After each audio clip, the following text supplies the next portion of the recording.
Hi, my name is Flip Awesome Aguilera, and welcome to WEYT, the show where I find interesting people just like you and discover what's going on between their ears. Now, let's get to know one another. So from the raw storytelling, I think because there's other events similar to it. I think any type of event like a open mic, anything like that, what it provides or what it really touches on, I think, is to all of our little narcissism in us. Like we want to be heard, we want to feel understood, we want to be seen. And I think that kind of platform gives people to share a little bit of themselves and forces everybody to tune in to me for a moment. I really see that when I see the people going on stage or at open mics, anything like that. It's like, oh, all eyes on me. Everyone has to listen and pay attention to me. And I think it's kind of like group therapy in a sense. It's kind of like people get to heal through that nature of being paid attention to and being heard. And it's entertaining. It's social psychology. We get to read and analyze and experience different types of people. So that's kind of my understanding of it. I guess people an opportunity to practice their listening, to do it on a scale where they don't have to feel insecure that this one person's in front of them and they're trying their best to listen, make sure they're present. There's plenty of people in the room as well who are listening, so they can kind of ease up and just focus on one thing, which is just listening to this person's story. They don't have to worry about how they're going to respond or how they're going to tie it in the conversation. It just creates a bond between these people. So when I go to memoirs and I'm listening, you feel like you know somebody on a whole nother level when they're getting down to the dirt or the rawness or the struggle, the real true shit that we don't really talk about as far on topic of positivity or optimism. We don't really get into that dirt. And it's just good to kind of hear that, because then you feel like, man, you know what? I've done some things too in my life, or I've been in this place too in my life. And so you actually feel I think a little lighter. You feel better about yourself when you're able to hear somebody kind of tell you exactly what they've been through in raw. I mean, miscarriages, or somebody hasn't talked to their mom in freaking 30 years. And it's like, man, I need to go talk to my mom, and I'm so glad I heard this story. So I think it's on a scale that just makes it easier for somebody to start honing that active listening skill. I know in Toastmasters, one of the things was not just to become a great speaker, it was also to become a great listener. And then you got to take notes on this person. You have to give them constructive criticism. So you better be listening.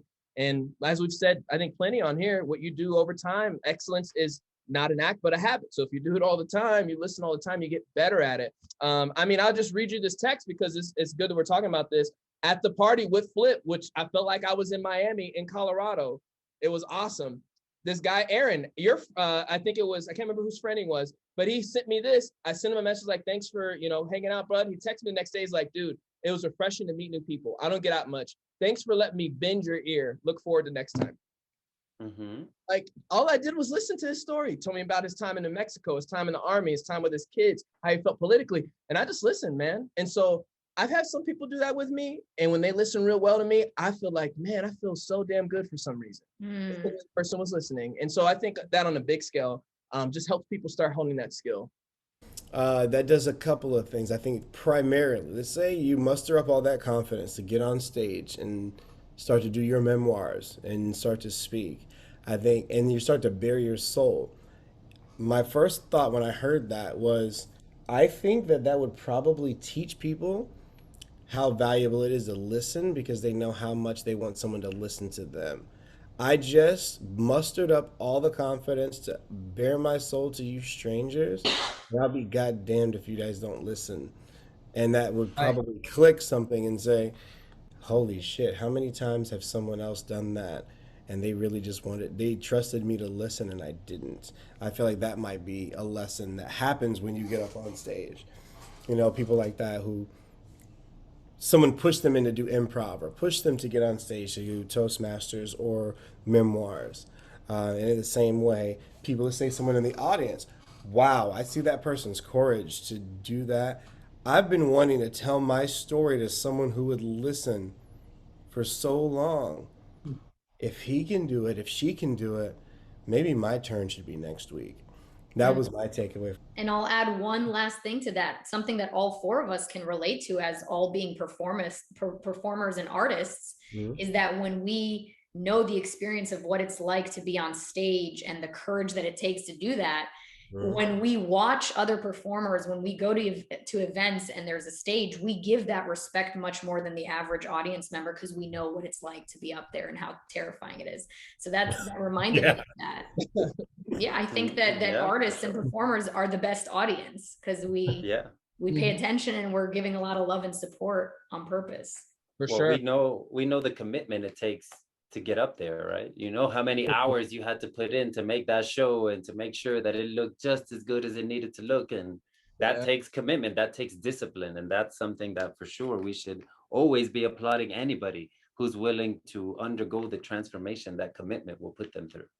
Like 17, 18 years performing to this day. I'm still terrified getting on stage, whether it's dancing, speaking, even sales calls that I fucking do for a living. How do I get up and do this?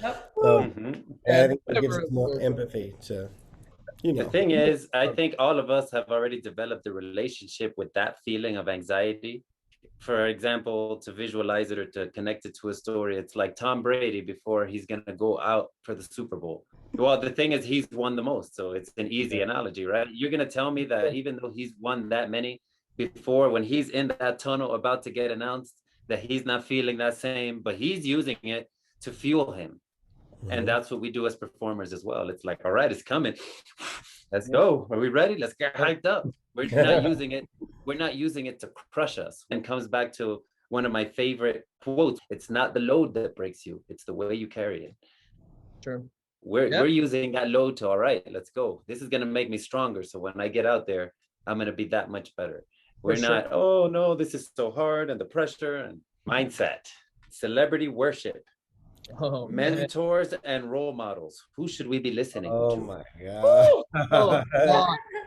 Oh man. I jump on my Snapchat and TikTok right now and look at the, The thing is, we're all going to be famous. So what are we going to do when... I would tell motherfuckers not to copy me.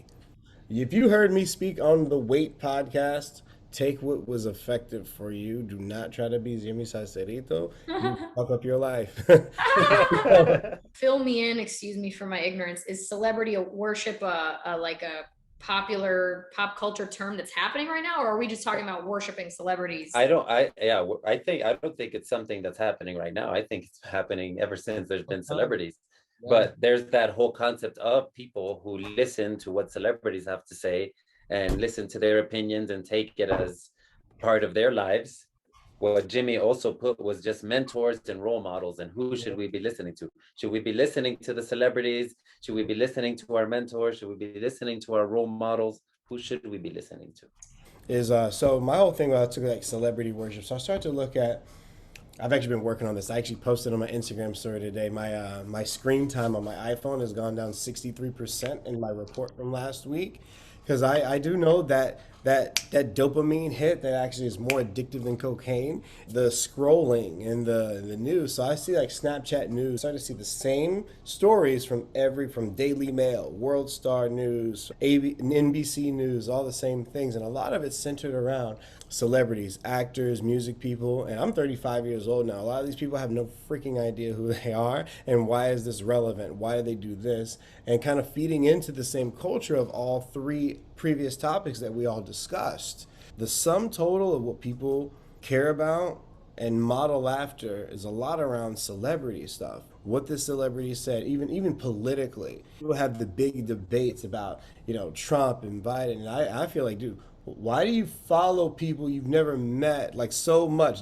People will throw hands for someone who doesn't give a rat's dick about them, like in so to speak. I know it is not a PG podcast, and I'm not speaking completely crass, but like Gary Vaynerchuk says, like, dude, I'm speaking authentically. I'm not trying to be wrong, but that's the hyperbole that I use to say how passionately I feel about this. Is that I remember a long time ago, one of the programs that I looked was Kevin Trudeau's "Your Wish Is Your Command." Now, there's controversy around him and whatever, but I may be a controversial figure, but I picked out things that were really important. The first lesson was, who do you listen to?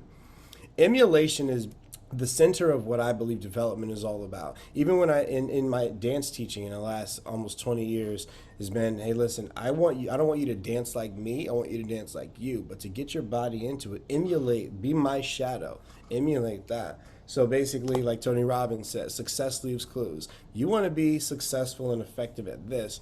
Well, so someone who's done what you're trying to do and model after it. Clinically, the only difference between, them being successful and you is that you're not doing it. It may be in a different color, but I want to be the most competent and high earning salesperson in my technology space. So I look after people like the figures that I watch because they're doing exactly that. So I think of the whole concept of celebrity worship. I love certain celebrities and people that I like a lot. I created the Church of Kanye West. I was the only member, still am. But I don't sit on my phone looking, what the fuck was Kanye West doing today? What's happening with who got canceled and who said what? You work at Kmart. Why are you worrying about what Cardi B is saying and doing? Like, that is not even fucking relevant. And the residual effect that I believe I perceived and observed since I brought up that topic, how much of that attention to what celebrities are doing, even figures that are important. I got a friend of mine that I met up with. He's up in DC now. He was my sales manager when I came to a marketing firm about 5 years ago. Worships the ground that Grant Cardone steps on. Grant Cardone, I spent $5,000 on his sales program, and it has elevated my sales game forever. You ain't gonna find me wearing his fucking hats or anything, modeling myself to be him, because where's there room for me to be me? That's my feelings on it. So that's where I brought up that topic. What do you guys feel like? What do you guys think? Tell me.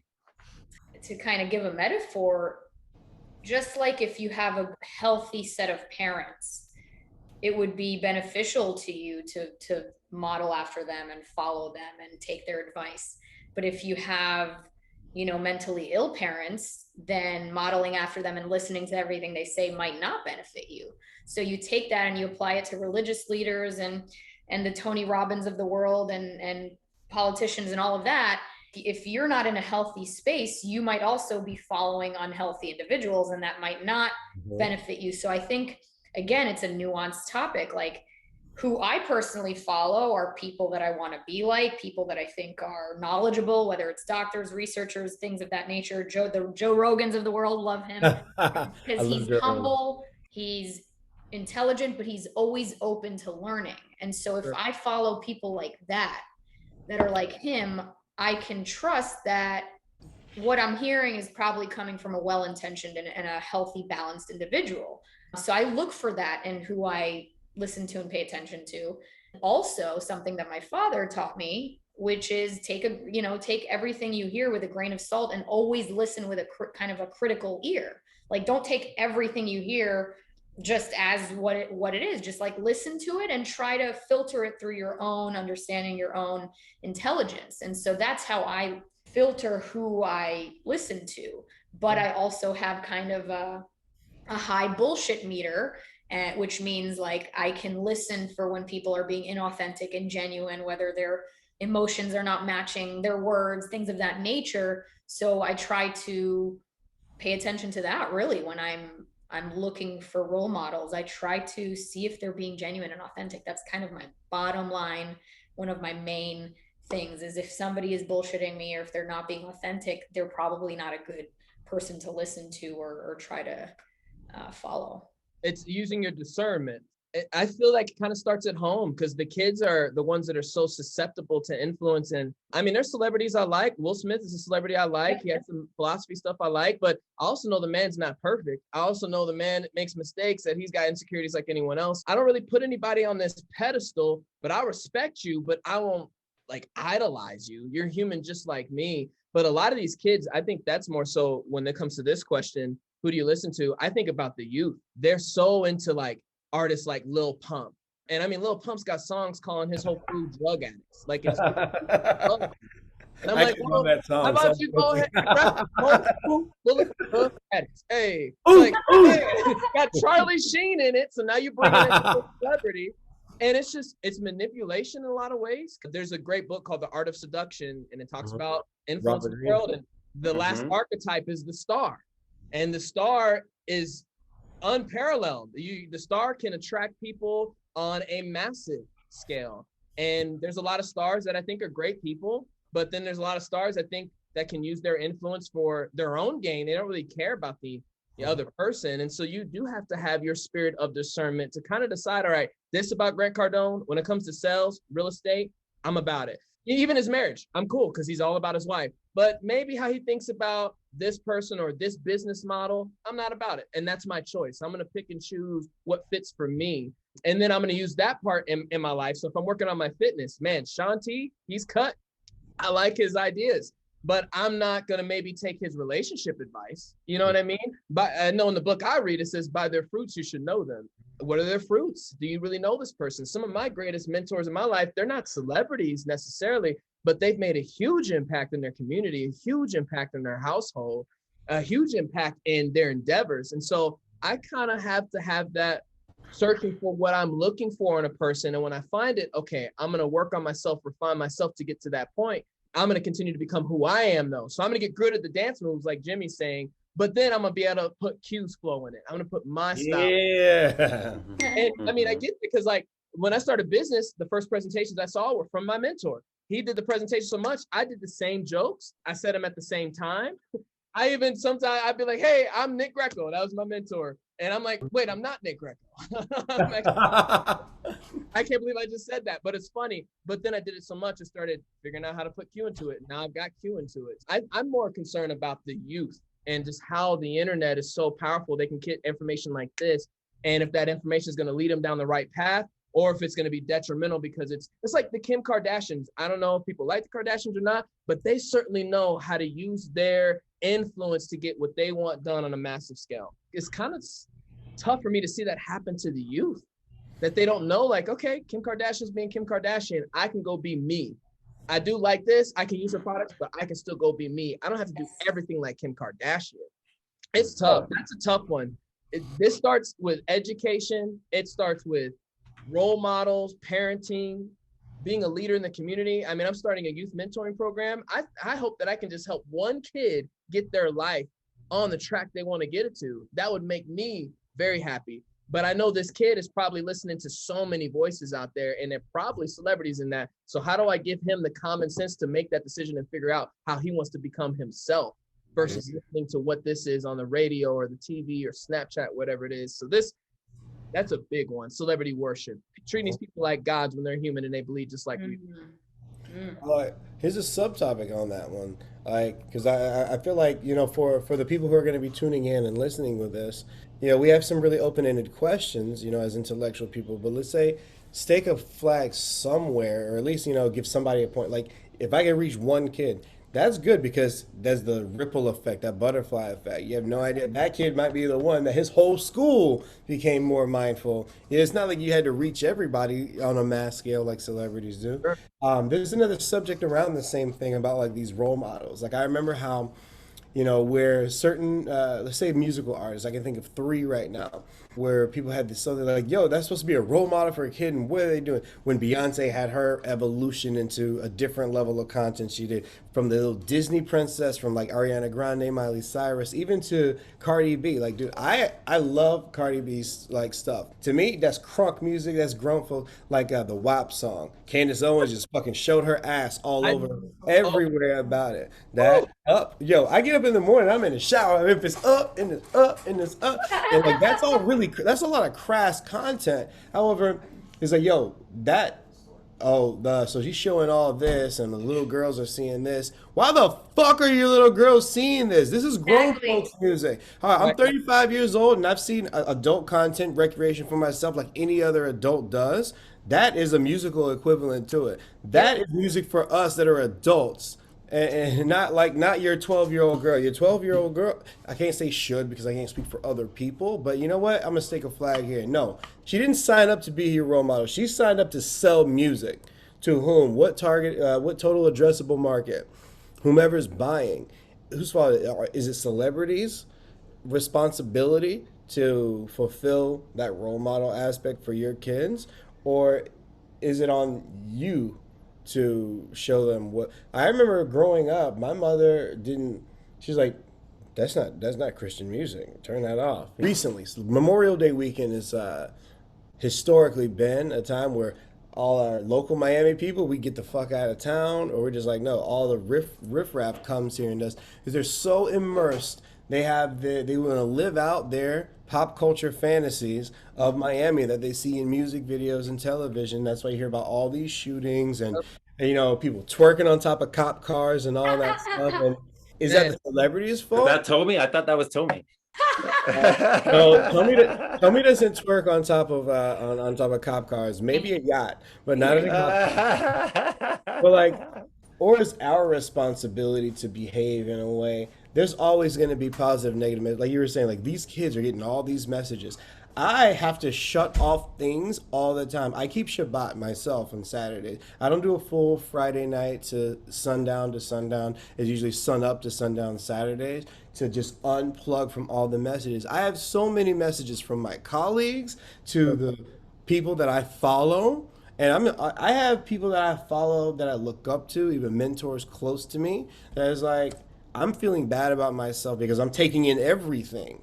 So is it their fault for not explaining to me or putting their message, their authentic message out to me in the most helpful way? Or is it up to me? Is it my responsibility to filter what's most effective for me? Yep. Fuck right and wrong.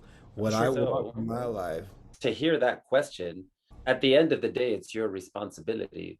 At the beginning of the day, somebody has to plant the seeds for you to even know what responsibility is.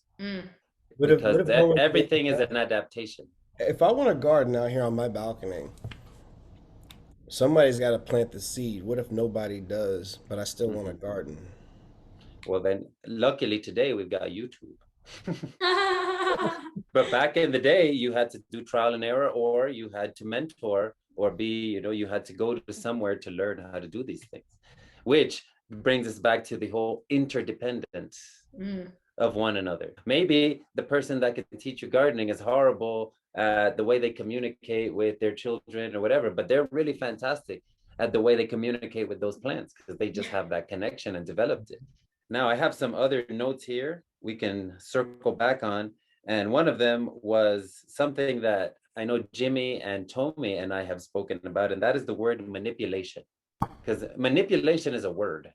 For sure. It gets, coerced a lot by the people who want to see it as a negative word. For sure. Right now, we are manipulating our technology to have this discussion. We had to do something to make it happen. And all manipulation is being aware of your environment and seeing if you can make it come out in some way. That is not necessarily a negative or positive thing. It can be used for any one of those things, but just that word manipulation. And when it comes to like celebrities and all that, I might have a different experience talking about the whole shown, told, and experience, because my experience when I was growing up is I grew up basically around salsa royalty. I grew up around Richie Ray and Bobby Cruz. His wife used to be my babysitter. They were very famous during the Fania times in the 70s. And then they became Christian in the 80s. And that's when I was around them, was around all that. So our church was a straight up party every day. Straight up salsa party, like, You know the type of people that would go to that church? People like Johnny Pacheco. People like Hector Lavoe. Those are the people I grew up with. Now, I did not know who they were growing up. And to me, they were just, these are the people that are around. It has, I think, instilled in me a foundation of celebrities are just people. Yep. They're just people. In my personal training, I've had a chance to train people like Kelly Rowland of Destiny's Child. I was going to train Beyonce once, who was going to come with Kelly, but she wasn't able to make it because she had something moving around in her schedule. And I think like my crown jewel of celebrities is Kate Del Castillo, which is, she's not as popular here in the United States, even though she is. If any of you saw Bad Boys 3, she was the villain in that movie. Oh, I saw that. Yeah, she's fantastic. And she's been in a million movies. In Mexico, she's like saying Angelina Jolie. Margot Robbie to dance salsa when they were filming Focus in New Orleans. That movie with Will Smith. I taught Margot Robbie salsa dance. They were gonna do So I was teaching the production class, Argentine Tango, and then kind of just on their off time at Rain Studios where I was teaching Margot Robbie salsa for 2 weeks. And then somebody that I ended up dancing salsa with at Yucca on Lincoln Road, she came in one day because she's a dancer, Paula Abdul. She just showed up at Yucca, and obviously she was there to dance. And you know us in the dancing world, if you're there, we'll dance with you. Anybody. And yeah, when I got to dance a song with her, and she was super humble, super chill. She just wanted to have a good night of dancing. I never treated any of these people like they were anything other than people. And right. When I met Kate del Castillo, they introduced me to her. And my very first thing that I said to her was like, I really don't even know who you are. And she was like, you know what? That's the best way to start this relationship. From that point, she was just another one of my clients. I've never had this idolizing of people that are famous just because they're famous, because I've realized from a very young age, just because you're famous doesn't make you knowledgeable about things, right. Doesn't make you intellectually engaging, doesn't make you any of these things. It just makes you somebody who was able to succeed in this small slice of what it is we call life. And Cardi B, I love as well. I think WAP is the shit. So entertaining, man. Oh, well, the thing is that I hear people, specifically from Miami, when I get this from people in Miami that are my age, they're like, oh, this music that the kids are listening to. I'm like, we were listening to Luke. Uncle Luke. Uncle Luke. Hell Luke. Yeah. When I was a kid was when he was in his heyday, and Luke was talking about pop that pussy. Pop that pussy. And now Cardi and Megan Thee Stallion are gonna come around and tell you how to pop it, and you're gonna get upset at them. This is educational. This is educational for our adult community. Now, do I think children should be listening to this? Here, in this group, I'm the one that's a parent. That's right.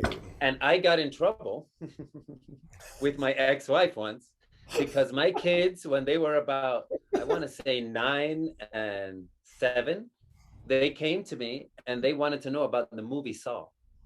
And I'm the type of parent that thinks you should live through experiences.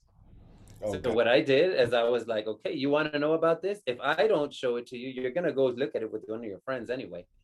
So you know what? Let's sit down and watch it. And then we can talk about what it is we're seeing on the screen. And that's exactly what we did. And my kids didn't freak out. My daughter, I think she loved it. She was like, oh, oh. She was into it. She was super into all the gore. And I love those movies. I think they're amazing. Now, of course, I did not tell them to not tell their mother. I knew that this information was going to get to her. When it did, I, of course, how could you let them see this? It's like, look, I'd rather be upfront. And when my kids ask me something, hey, this is what it is. Because when you start telling them, no, you can't do that, that is exactly when they're going to go and search for it. Mm-hmm. So I nipped that whole, this is taboo in the bud. Boom. Mm. You know, when my son turned 15, I brought him here to Colorado Springs. We went on a hike at the top of the incline. And I'm like, hey, do you want to try this? It's legal here. You can do this. And he's like, oh, well, I've already done it with my friends, blah, blah, blah, blah. And I'm like, yeah, but do you want to try it right here, right now? And we were like, he was like, yeah. And we sat there and I got a chance to talk to him and be like, you know, this is not something that lazy people do. This is not something that you do as an excuse to get away from your problems. This is something that can actually help you face your problems if you use it in that context. Now, when his mother got a hold of this information, 2 years later, I'm the worst parent and I shouldn't be able to see him. And I'm like, well, did you ask your child where he smoked first? Because it wasn't when he was with me. It was when he was on your side of the world. You know, I approached it from, you want this experience, let's not make it a taboo thing. You can have the experience with me, and he will have that experience with me for the rest of his life. Where it wasn't a negative thing. It was, hey, you're allowed to do this, but do it responsibly. I feel like I would have had a more productive relationship with alcohol early in my adult life if my parents were like that. Because like as soon as I was not ready for the real world when I went to university, I went buck fucking wild. Thank God I made it through well. It's just, just like, dude. I mean, far be it for me to say, because I don't think I have any kids, but I think that's good parenting. For sure. And, you know, and I don't want to take anything away from my wife's parenting or my ex-wife's parenting, because I think she was good in her way. We just had different styles. And I think our styles are very complementary in that I was not the overprotector. She was the one that was more protective, and I was the one that was more, hey, I want you to have experiences because then you'll have something to talk to me about. But if I just tell you, no, don't have any experience because it might be dangerous or it might be this, then you're probably going to go do it anyway, but then you're not going to want to talk to me.